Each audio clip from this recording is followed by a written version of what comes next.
में मैं डिस्कस करने वाला हूं formation of non stoichiometric compound and that is interstitial compound. देखिए, पहले हम जानना चाहते हैं कि इंटरस्टेशियल और नॉन स्टोइकोमेट्रिक में ये डिफरेंस क्या है। जो इंटरस्टेशियल है वो क्रिस्टल लैटिस के अंदर जो एम्प्टी स्पेस है, यदि वहां पे कोई एटम आ जाए तो इसको कहेंगे इंटरस्टेशियल कंपाउंड। और नॉन स्टोइको का मतलब हो गया कि जो प्रपोर्शन एक्सपेक्टेड है यदि उससे कुछ हटके है तो ये हो गया नॉन स्टोइकोमेट्रिक। अब देखिए, ड्यूरिंग द मेटलर्जी हम क्या करते हैं, कई प्रोसेस फॉलो करते हैं जहां पे रिड्यूसिंग एजेंट हो सकता है, हाइड्रोजन हो, कार्बन हो, या किसी प्रोसेस में नाइट्रोजन या अमोनिया इन्वॉल्व हो। तो ये जो carbon, hydrogen, nitrogen and boron, ये डी ब्लॉक एलिमेंट के साथ कंबाइन होते हैं इस प्रोसेस के दौरान, और उनके बोराइड, हाइड्राइड, कार्बाइड या नाइट्राइड ये बनते हैं। और ये जो कंपाउंड्स हैं क्रिस्टल लैटिस के बीच में आ जाते हैं। जैसे मान लिया आप लोग बेंचेस पे बैठे हुए हो और आप दो स्टूडेंट के बीच में एक बैग को आप फाइंड कर रहे हो कि यहां तो बैग रखा है। तो जो स्टूडेंट्स हैं वो हो गए जो यूनिट्स हैं, मेटलिक क्रिस्टल के जो मेटल एटम्स हैं, और ये बैग हो गया आपका इंटरस्टेशियल कंपाउंड, इंटरस्टेशियल चीज। जो भी आपने यहां रखा है वो इंटरस्टेशियल हो गया, तो ये बैग कहलाएगा इंटरस्टेशियल बैग। ठीक है। अब यदि मान लिए आयरन है और आयरन के एक्सट्रैक्शन में हमने कार्बन को यूज किया है, कोक को यूज किया है रिड्यूसिंग एजेंट जैसा। अब यदि कोई कार्बन एटम इस आयरन से कंबाइन करके आयरन कार्बाइड बनाए और जो क्रिस्टल लैटिस है आयरन की उसके बीच में कहीं ना कहीं आ जाए, तो जो कार्बाइड बना वो कहलाएगा इंटरस्टेशियल कार्बाइड। और हम देखते हैं कि ये जो इंटरस्टेशियल कंपाउंड्स बनते हैं उनका प्रोपोर्शन जो है वो हटके होता है, स्टोइकोमेट्रिक जो होना चाहिए वो नहीं होता है। तब ये इंटरस्टेशियल कंपाउंड्स को हम नॉन स्टोइकोमेट्रिक कंपाउंड भी कहते हैं। अब यहां पे नॉन स्टोइकोमेट्रिक कंपाउंड जब होगा तो कंपाउंड्स के अंदर तो सम ऑफ द ऑक्सीडेशन स्टेट जो है हमेशा जीरो होना चाहिए मॉलिक्यूल है। तो इसका मतलब यहां पे जो डी ब्लॉक एलिमेंट है या जो ट्रांजिशन एलिमेंट है वो देगा वेरिएबल ऑक्सीडेशन स्टेट। तो ये सारा चीज हम अभी डिस्कस करने वाले हैं। तो यहां पे लिखिए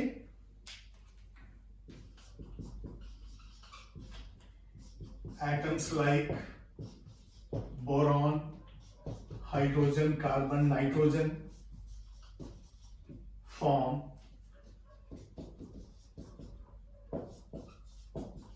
इंटरस्टेशियल कंपाउंड्स। तो सबसे पहले जो है हम देखेंगे इंटरस्टेशियल कंपाउंड्स कैसे। जैसे मान लिए एक कोई क्रिस्टल लैटिस है जिसको हम इस तरह से रिप्रेजेंट कर रहे हैं। ये देखिए सॉलिड स्टेट पे भी ये चीजें मैंने बताया है। और यहां पे कोई यूनिट बीच में, ये जो इंटरस्टेशियल साइड है यहां पे आ जाए। यूनिट्स जो है यूनिफॉर्मली डिस्ट्रीब्यूटेड है और इनके बीच का जो जगह है वहां पे आ जाए। जैसे मान लीजिए आयरन हो तो ठीक है, आयरन एटम सब जगह है लेकिन आयरन कार्बाइड यहां पे बीच में आ गया, तो ये इंटरस्टेशियल कार्बाइड हो गया। उसी तरह से यदि मान लीजिए कोई बोरॉन के साथ मेटल रिएक्ट करता है तो इंटरस्टेशियल बोराइड हो जाएगा।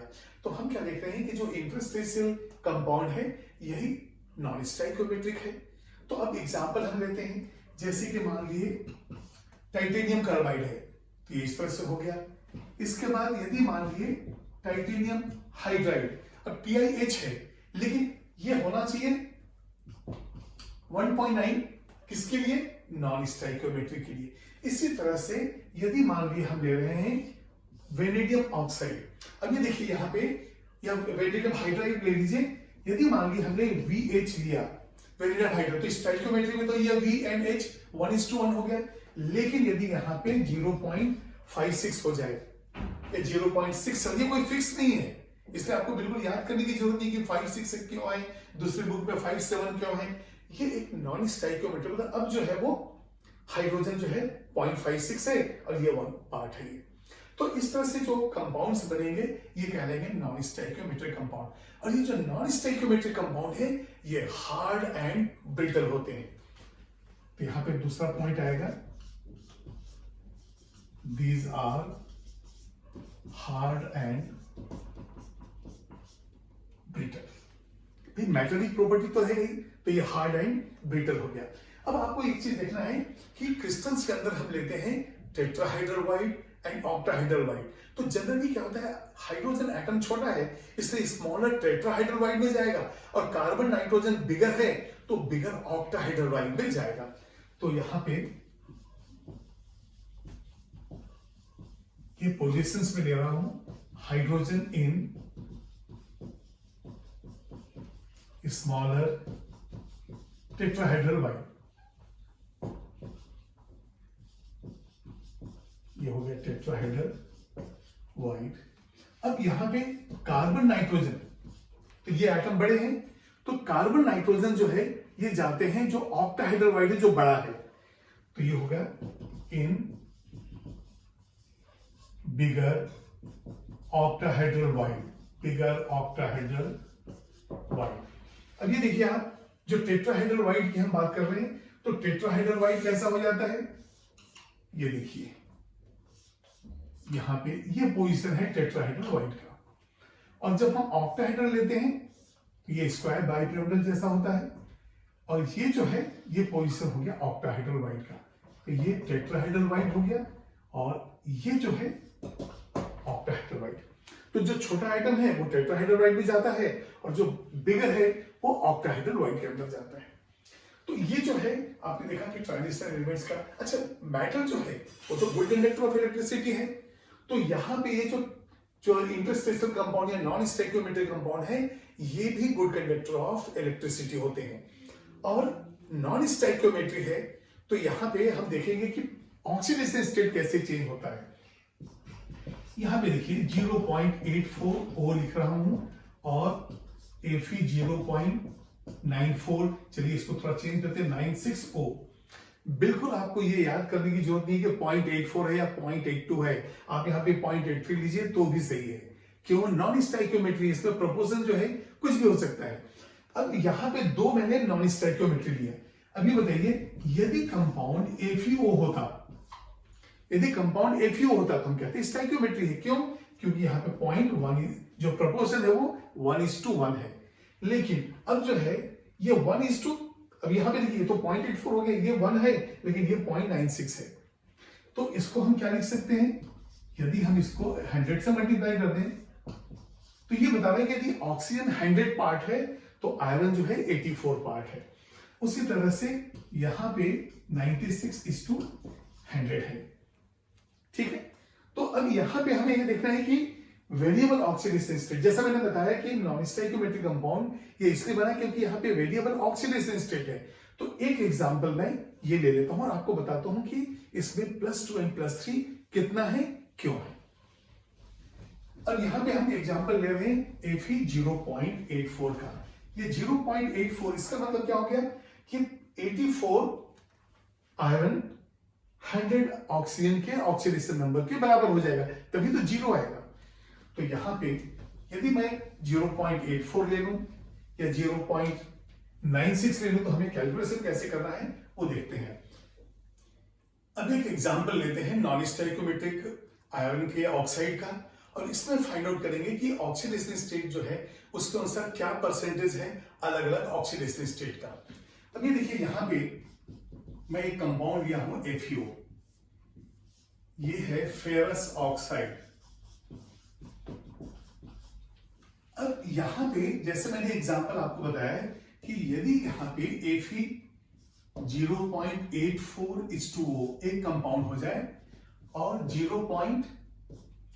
यहां पे Fe का 0.96:O ये हो जाए, तो ये दोनों कंपाउंड क्या कहलाएंगे, नॉन स्टोइकियोमेट्रिक। क्यों, क्योंकि स्टोइकियोमेट्री के लिए कितना होना चाहिए, 1:1, लेकिन अब कितना है 0.84:1। अब इसको हम कैसे लिख सकते हैं, 100 से मल्टीप्लाई करेंगे तो ये 84 हो जाएगा, ये 100 हो जाएगा। यहां पे देखिए आप Fe 96, तो ये वो हो जाएगा 100। यदि 100:100 होता तो स्टोइकियोमेट्री होता, अब नॉन स्टोइकियोमेट्री है तो ये कंपोजिशन आ गया। अब यदि मान लीजिए इस कंपाउंड को लिया जाए या इस कंपाउंड को लिया जाए और हमें देखना हो कि ये परसेंटेज कितना है, +2 का +3 का कितना है। जैसे मैंने आपको बताया कि जो नॉन स्टोइकियोमेट्रिक कंपाउंड है, इंटरस्टेशियल कंपाउंड है, उसके अंदर वेरिएबल ऑक्सीडेशन स्टेट होंगे, क्योंकि डी ब्लॉक ट्रांजिशन में हम देखते हैं कि यदि वेरिएबल ऑक्सीडेशन स्टेट आ गया तो ये बैलेंस हो जाएगा और जो न्यूट्रल होगा ये कोई चार्ज नहीं होगा, जिसमें सम ऑफ द ऑक्सीडेशन स्टेट सभी एटम का जो है मिलकर जीरो ही हो जाएगा। तो अब यदि मैं यहां पे लेता हूं Fe, ये 0.84 है, चलिए मैं 84:O100 ये ऐसा लिया। अब यहां पे देखिए ये जो 0.84 की जगह मैं 84 लिया हूं, इसमें x एटम यदि +2 वाले हैं तो बचा कितना 84 माइनस x, तो ये वाले +3 है। आयरन के जो है दो ऑक्सीडेशन स्टेट हमारे पास है, एक है +2 और एक +3 है। ये 84 में से जो x एटम है +2 वाले हैं। अब ये देखिए ऑक्सीजन तो इसके ऊपर चार्ज तो -2 बिल्कुल फिक्स है, तो -2 इंटू 100 होगा और यहाँ +2 इंटू x +3 इंटू ये, इनको दोनों को ऐड करके इसको ऐड करेंगे तो इक्वल टू 0 आ जाएगा। तो यहां पे मैं लिखूंगा sum of oxidation state of atoms in a molecule is 0, molecule is 0, जितने भी ऐड करेंगे। तो यहां जो है फॉर्मूले की वैलिडिटी तभी है जब सम ऑफ द ऑक्सीडेशन स्टेट 0 है, यदि मॉलिक्यूल है। यदि आयन है तो ऐड करने के बाद चार्ज के बराबर होना चाहिए। तो चलिए अब हम देखते हैं यहां पे ये है x एटम इंटू +2, ये देखिए x इंटू +2। अब इस वक्त हमारे पास एटम कितने बचे हैं 84 माइनस x, उसको भी ऐड कर देंगे। तो यहां पे 84 माइनस x एटम है और इनटू ये हो गया आपका +3, ये ऑक्सीडेशन स्टेट। अब ऑक्सीजन में कितना होगा -2 इंटू 100 में जितना ऑक्सीडेशन स्टेट है इंटू नंबर ऑफ एटम्स वही हम कर रहे हैं। तो प्लस -2 इंटू 100 इक्वल टू हो गया 0। ठीक है, हमने सभी को ऐड कर दिया है, x एटम का ऐड किया, 84 माइनस x एटम का इस ऑक्सीडेशन से है, इसको भी ऐड कर दिया और मॉलिक्यूल है इसके इक्वल टू 0। तो अब देखेंगे यहां पे कितना हो जाएगा +2x प्लस यहां पे 254 minus 3x minus 200 equal to 0। अभी देखिए 200 ये 254 है, तो 54 माइनस x 2x 3x है ये इक्वल टू 0। तो x इज इक्वल टू आ गया आपका 54। तो इसका मतलब ये हो गया कि ये जो आयरन है +2 वाले जो है 54 एटम्स हो गए और +3 वाले कितने हो जाएंगे 84 माइनस 54, ये हो गया हमारा 30। नंबर ऑफ एटम्स तो टोटल 84 ही है। ठीक है, सिंप्लीफिकेशन के लिए हमने इसको 100 से मल्टीप्लाई करके कर दिया है। अब 0.84:1 से भी कैलकुलेशन करेंगे, सेम आंसर आएगा। अब यदि मैं लेता हूं percentage of Fe+2, yes, atoms with +2 oxidation state divided by total atoms multiplied by 100। अब देखिए हमारे पास एटम्स जो है ये कितने हो गए हैं 54, टोटल हमने कितना लिया है 84 मल्टीप्लाइड बाय 100, 5400 डिवाइडेड बाय 84। ठीक है, तो अब ये जो है वैल्यू 64.28% करीब आता है। इसको आप चेक कर लेंगे, यदि थोड़ा बहुत चेंज है तो आप इसको देख लीजिए आप। तो 64.28 कौन से हो गए ये Fe+2 वाले। अब बताइए यदि +2 इतना है तो +3 कितना होगा 100 माइनस ये, देयरफॉर Fe+3 हो जाएगा 100 माइनस 64.28। ठीक है, अब यहां पे जो है जो वैल्यू आ रहा है आप उसको लिख लीजिए। तो Fe+3 कितना हो गया, फिर से मैं उसको लिख लेता हूं 100 माइनस 64.28 है,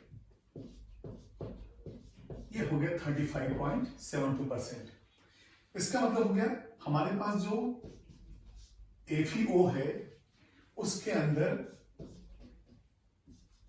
Fe+2 जो है ये है 64.28% और Fe+3 जो है ये है 35.72%। ठीक है, तो ये फेरस ऑक्साइड जो था नॉन स्टोइकियोमेट्रिक, उसमें जो परसेंटेज डिस्ट्रीब्यूशन है +2 और +3 का, ये हमने लिया। एक और एग्जांपल लेते हैं। उस एग्जांपल में हम टंगस्टन का निकालते हैं कि ऑक्सीडेशन स्टेट कौन कौन सा होगा और परसेंटेज क्या होगा। तो एक और एग्जांपल, अब यहां पे देखिए, जब हम टंगस्टन का ऑक्साइड लेते हैं WO3, ये कहलाएगा tungsten try oxide, tungsten try oxide. अब ये देखिए WO3, टंगस्टन आपको मालूम है कि कहां पे है, ये 6th B ग्रुप में है। तो यहां पे 6th B में जो एलिमेंट्स हैं वो देख लेते हैं, क्रोमियम, मॉलिब्डेनम, टंगस्टन। ये देखिए, ये एनामल्स कॉन्फ़िगरेशन के एग्जांपल हैं, जहां पे कॉन्फ़िगरेशन है NS1 N-1D5। यहां हम लोग ने जो है हुंड्स रूल फॉलो किया है, और ये एनामल्स कॉन्फ़िगरेशन इसलिए है कि आपबाउ के अगेंस्ट में है। आपबाउ प्रिंसिपल, ये आपबाउ जो है किसी साइंटिस्ट का नाम नहीं है, बल्कि एक जर्मन वर्ड है जिसका मतलब होता है फिलिंग अप, बिल्डिंग अप, और ये दिया था पॉली ने। तो पॉली ने आपबाउ प्रिंसिपल दिया, और आपबाउ प्रिंसिपल कहता है कि जब आप S को भरें तभी आप उसके बाद किसी को दें इलेक्ट्रॉन। यहां पे हमने NS1, इसका जो सेकंड इलेक्ट्रॉन था यहां पे शिफ्ट कर दिया हमने, इसलिए ये एनामल्स कॉन्फ़िगरेशन है। लेकिन टंगस्टन का जो कॉन्फ़िगरेशन है एज पर आपबाउ है। ये देखिए 4th पीरियड में है, ये 5th में है, ये 6th में है।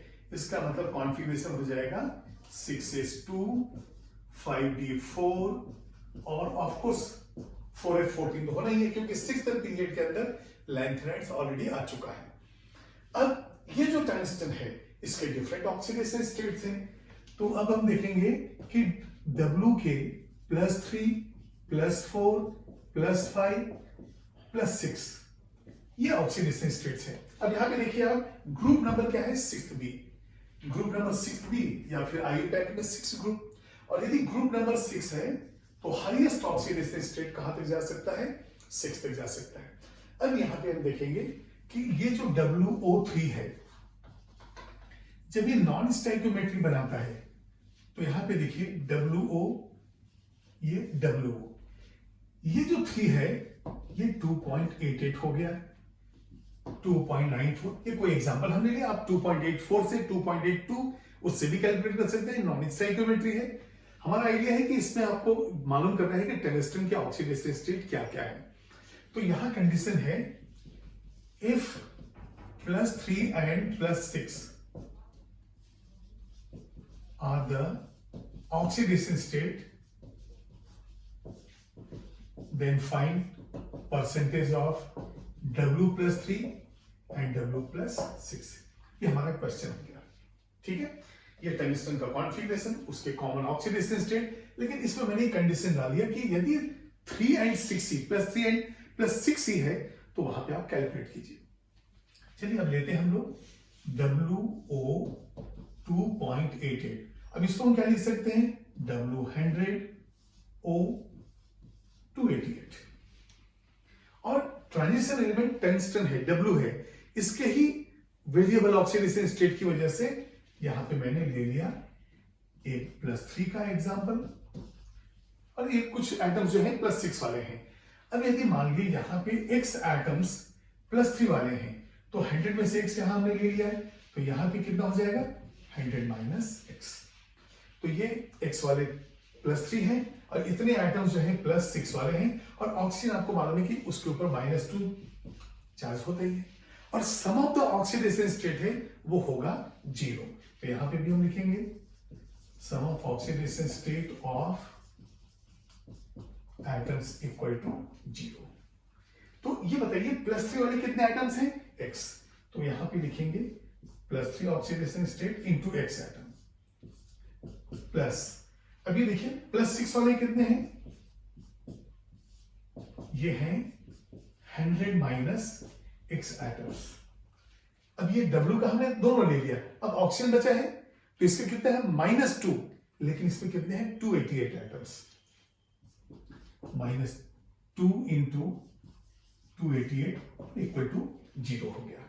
ठीक है, ये बिल्कुल क्लियर है। यहां से हमने जो है टंगस्टन का एक एग्जांपल लिया और इसमें हम कैलकुलेट कर रहे हैं परसेंटेज W +2 का कितना है और W +2 का कितना है और W +6 का कितना है।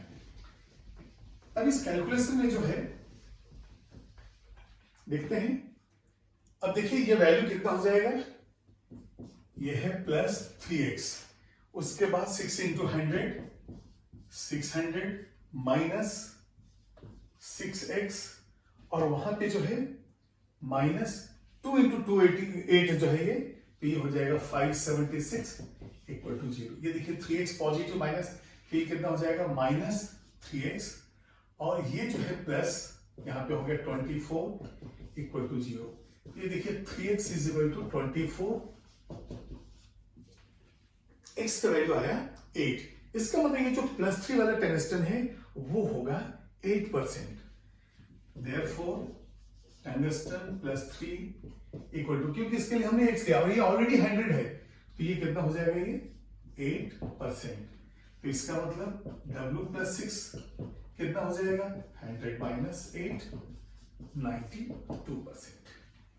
ये बिल्कुल क्लियर है। तो इस तरह से हम देखते हैं कि जो इंटरस्टेशियल कंपाउंड है, जो नॉन स्टोइकियोमेट्रिक कंपाउंड है, उसके अंदर जो मेटल है, जो ट्रांजिशनल एलिमेंट है, उसके डिफरेंट ऑक्सीडेशन स्टेट की वजह से ये नॉन स्टोइकियोमेट्रिक जैसा ट्रीट करता है।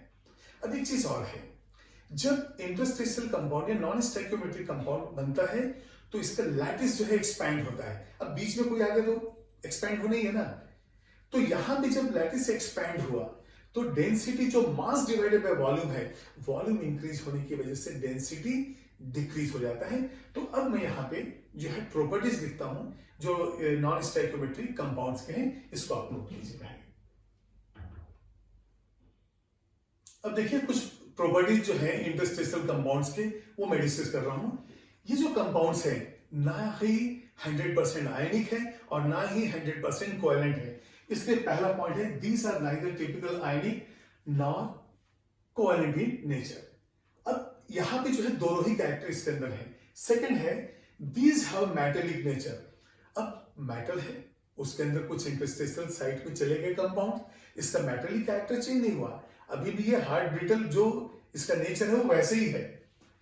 Due to interstitial compound formation lattice expands. देखिए यहां पे यदि लैटिस हमारा ये है और इसके अंदर कुछ यूनिट्स एक्स्ट्रा आ जाए, इंटरस्टेशियल कंपाउंड बन गया, वो बीच में आ गए, तो इसका एक्सपेंशन थोड़ा हो जाएगा।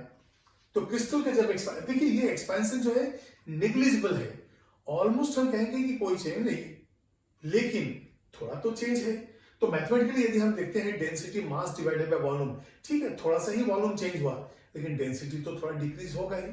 तो वहां पे हम लिखते हैं कि due to interstitial compound formation lattice expands and density becomes less than the pure metal. तो ऑलमोस्ट वही है, लेकिन थोड़ा सा एक्सपेंशन से थोड़ा सा डेंसिटी कम हो गया है। These retain metallic conductivity. जो मेटेलिक कंडक्टिविटी है वो एज इट इज रहेगा, थोड़े से इंटरस्टेशियल कंपाउंड बनने से इसका ये प्रॉपर्टी चेंज नहीं होगा। Higher melting point than the pure metal. जब हम कंपेयर करते हैं प्योर मेटल से, तो इन इंप्योरिटीज की वजह से हम देखते हैं इंटरस्टेशियल कंपाउंड बनने की वजह से कि यहाँ पे मेल्टिंग पॉइंट ज्यादा हो गया।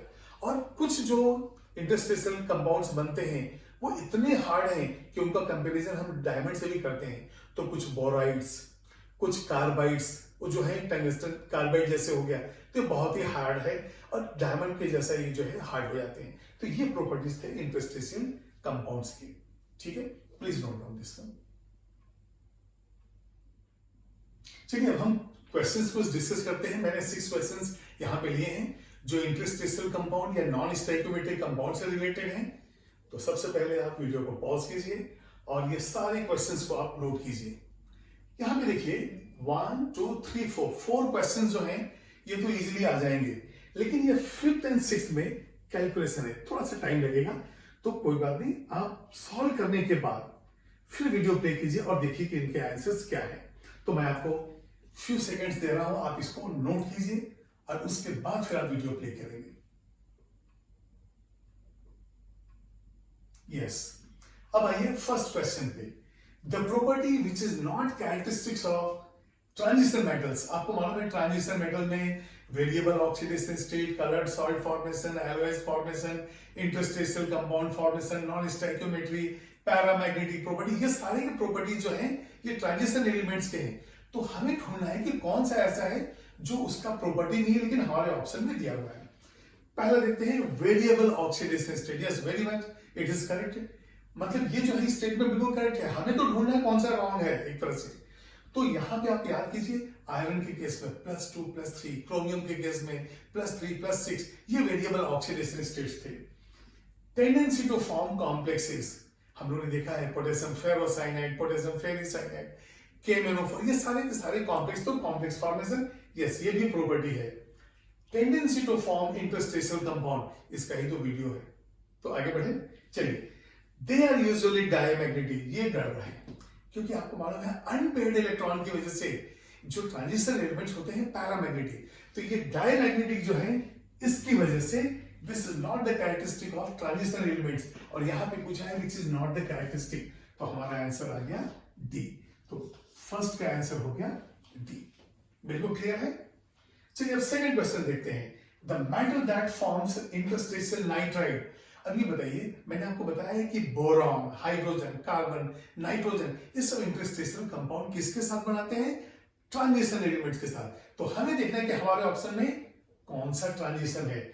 यहाँ पे मैग्नीशियम, कैल्शियम, लिथियम, ये तो तीनों हो गए एस ब्लॉक, और ट्रांजिशन एलिमेंट है हमारा क्रोमियम जो 6th बी ग्रुप में है। तो ये जो है हमारा आंसर हो गया। तो ट्रांजिशन एलिमेंट ही बनाएगा और सिर्फ एक ही ऑप्शन है ट्रांजिशन का, Cr। इस पर देखिए, the oxide form in the maximum oxidation state is. तो सबसे पहले तो हमें देखना पड़ेगा कि जिरकोनियम है कहां। याद कीजिए, जिरकोनियम हाफनियम के ऊपर एक क्वेश्चन आता है कि दोनों का एटॉमिक रेडियस नियरली इक्वल क्यों है। तो हाफनियम के पहले 58 से 71 तक लैंथेनाइड्स हो गया, और लैंथेनाइड कॉन्ट्रैक्शन की वजह से Zr और HF दोनों का एटॉमिक रेडियस नियरली इक्वल है। तो इसके लिए थोड़ा सा मैं यहां पे एलिमेंट लिखता हूं। ये देखिए, स्कैंडियम है, ये टाइटेनियम है, इसका ये ट्रियम है, ये जिरकोनियम है। तो ये किस ग्रुप में है?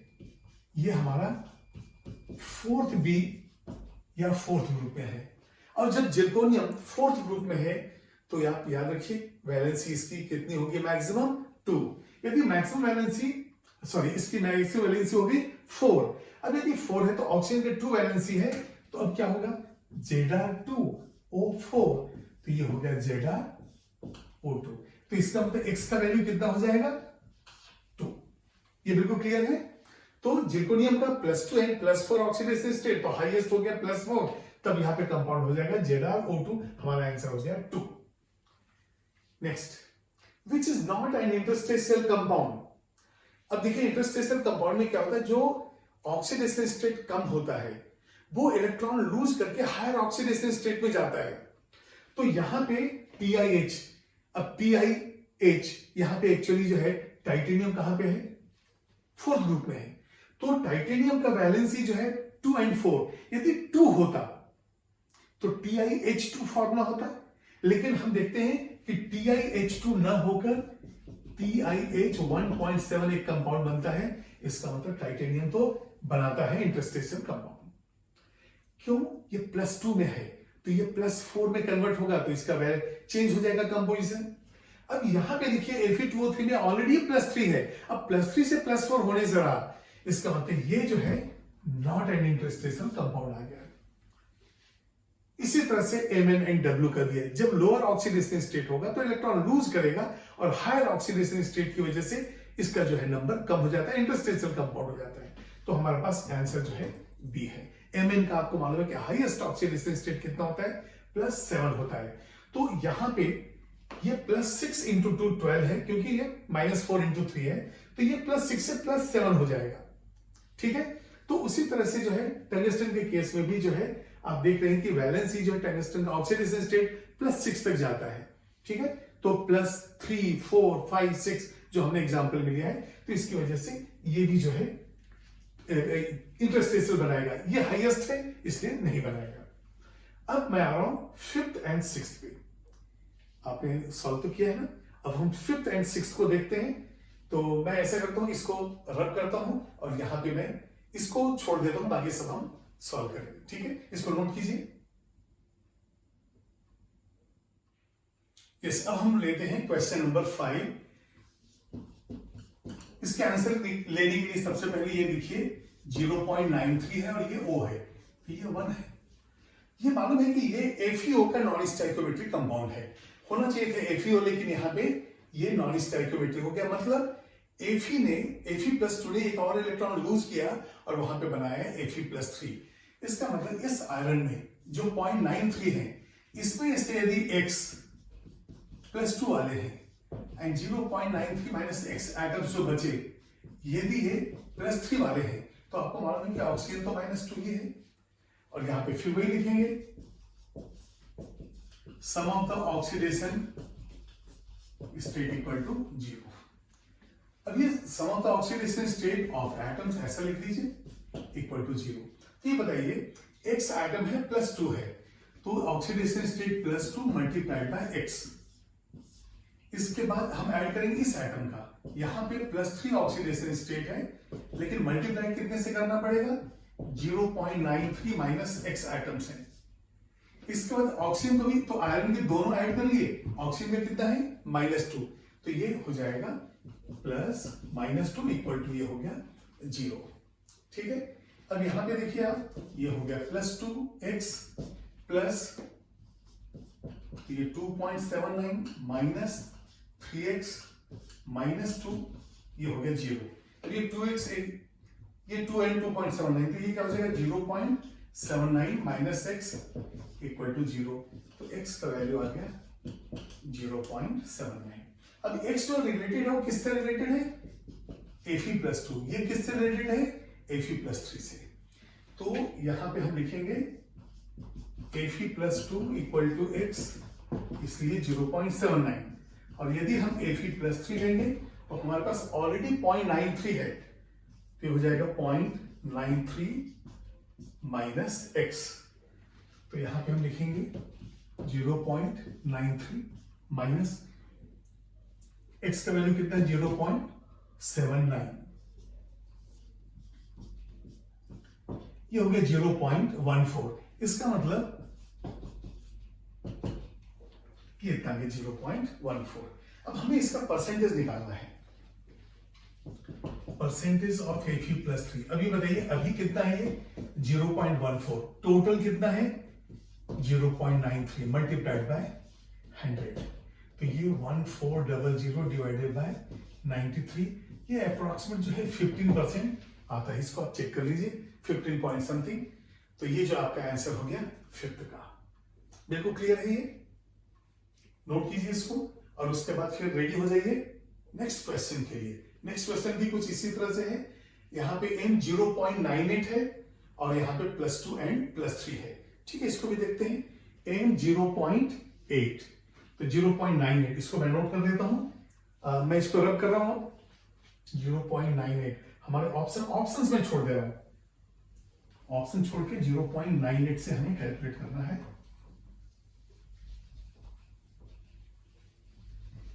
यहां पे भी स्टोइकियोमेट्री और +2 and +3 का है, तो यहां पे हम जल्दी से इसको सॉल्व करने की कोशिश करेंगे।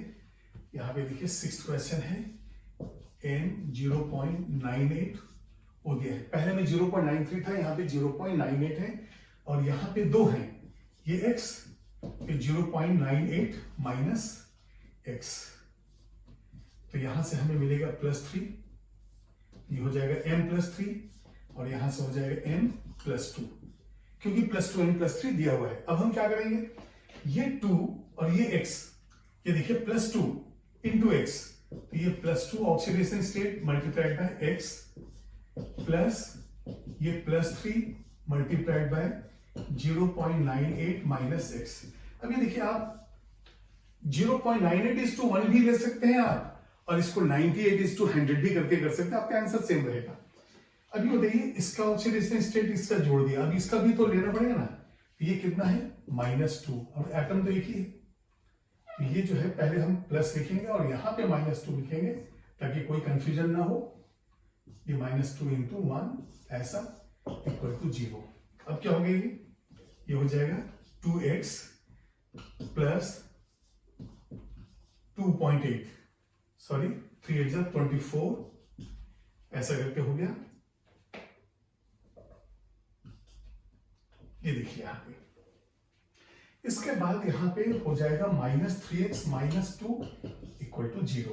तो ये हो जाएगा x वैल्यू, 3x - 2 ये हो गया x, और यहां पे आ जाएगा 0.94, और ये तो हो गया x। तो ये जो है 0.98 - 6 कितना हो जाएगा, तो ये हमारा है m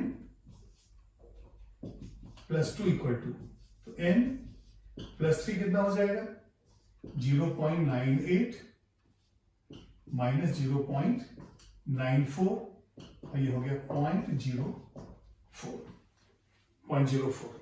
अब ये बताइए m + 3 का हमें परसेंटेज निकालना, सारा परसेंटेज में है, तो परसेंटेज m + 3। अब ये बताइए ये है 0.04, टोटल आयंस है 0.98 इंटू परसेंटेज 100। अब ये 100 होता तो 4% आता, लेकिन यहां पे थोड़ा सा ज्यादा आएगा क्योंकि 0.98 है, तो हम जा सकते हैं 4.08 पे। तो ये आपके आंसर पे आप लिख सकते हैं 4.08। ठीक है, तो इस तरह से जो है ये 400 डिवाइडेड बाय 98, 4.08 ये आंसर हो गया। तो इस तरह से हम लोगों ने न्यूमेरिकल भी कर लिए और ऑब्जेक्टिव टाइप के जो क्वेश्चंस है वो भी हम लोग कर लिए। Please note down, I hope आपके आंसर सही होंगे। ठीक है, चलिए इसको नोट कीजिए।